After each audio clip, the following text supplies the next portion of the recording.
Hello everybody, and welcome to Jedi Dropouts Productions' first ever E3 press conference review. I'm your host, Ryan Taylor, and today I'll be talking about EA's press conference that took place on Saturday, June 9th. Now, I didn't get a chance to watch this live, as we were actually recording our E3 preview episode of Jedi Dropouts, but I've gone back and I've watched all the trailers and the announcements and the reveals and so forth, and I'm just going to do a quick run through of everything that was announced at EA. So hopping right into it, of course they started off with Battlefield 5, the next entry in the Battlefield series that'll be coming out this fall. It looks like Battlefield 5 is going to be getting more destructible environments, which were a big thing in previous Battlefield games that they've kind of slowed down on in recent years.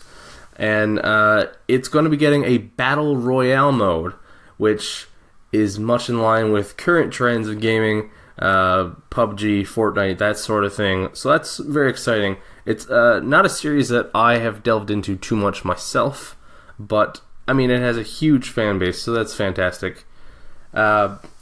Exciting news to, of course, us here at Jedi Dropouts. In name alone, you would imagine.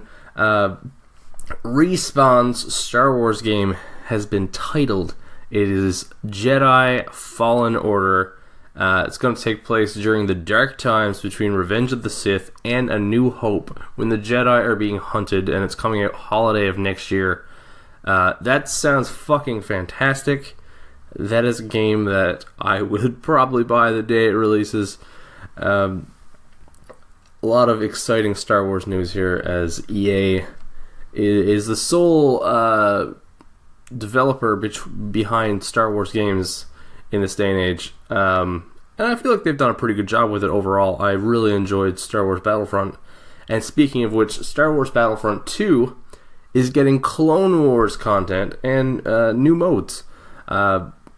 Playable characters include Anakin Skywalker, General Grievous, and Obi-Wan Kenobi of Clone Wars era. That's pretty fucking awesome too, because I love what they've been doing with these Battlefront games, and they seem to know what the fans want. And there's a huge fan base amongst the Star Wars community for Clone Wars. I think this is awesome news. This is fantastic. Now, let's see. I'm gonna run through a couple more. EA didn't announce or release a whole lot here. To be honest, there's not really a whole lot to talk about. It was pretty short and sweet. Unravel II has been announced, a sequel to the indie platformer Unravel. This one's gonna have a co-op focus. You've got two little, I don't even know, Yarny, I believe is the character's name. You've got two characters now attached by a string. It is able to be played solo, but the co-op focus is a big part in the mechanics of this one now. That looks like a lot of fun. I know I have friends who are fans of this game. I have never played this one myself. Another indie title by the name of Sea of Solitude looks really cool, actually. I would recommend checking out the trailer for that one. Don't know much about it. It's supposed to be out sometime next year.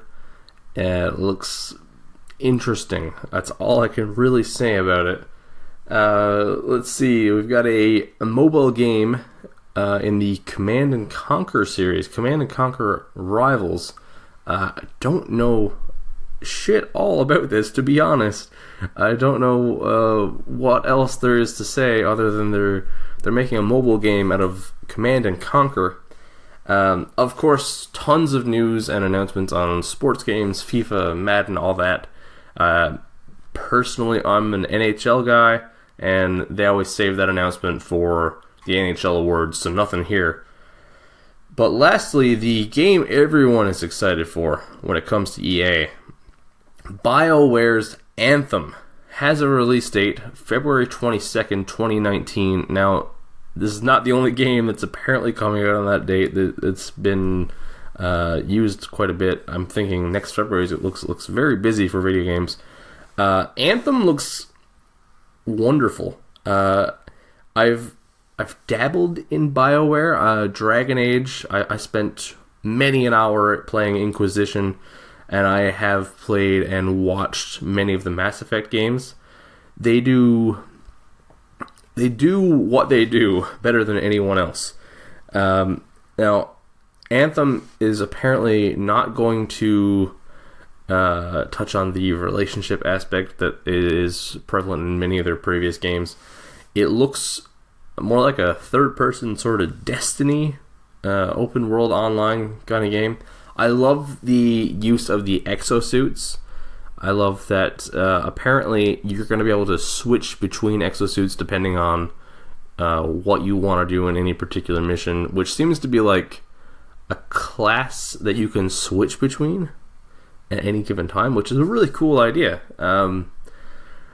Many a game have I played where I'm 30 hours in and I've spent all this time in a certain class, but I'm kind of looking at the other classes like, that would be interesting. I'd like to try it, but the time investment, Anthem, I think, looks great. I'm so on board for this game. And overall, EA doesn't have a whole lot.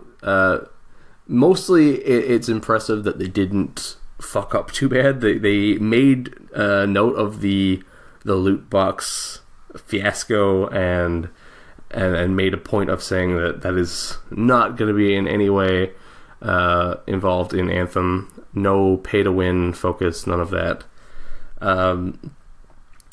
I'm gonna go with the Jedi Dropouts good pizza scale we've been trying to use lately. I'm gonna try and score each of these press conferences. So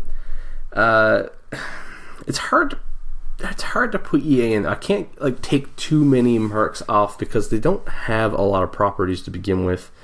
I'm gonna go with 5 slices out of 8 on the good pizza scale, which is a little generous, but I really, really like the look of Anthem, and I love the Star Wars announcements. So, yeah, overall, fun little showing from EA. They don't have as much to compete with the bigger conferences, but it is what it is. If you're a fan of BioWare, of Star Wars, or of EA games in general, I can't see why you wouldn't be pleased with the showing this year. So thanks for listening. I'm going to be covering E3 press conferences all week now. We're trying to do as much as possible with Jedi Dropouts Productions on E3 this week.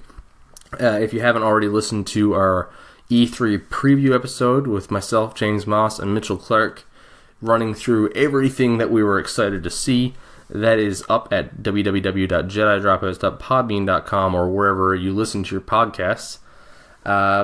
And make sure you tune in at my Twitter account at Shenanigandolph. I'm going to be live tweeting as many press conferences as I possibly can and then reviewing them in this same manner. Thanks again for listening.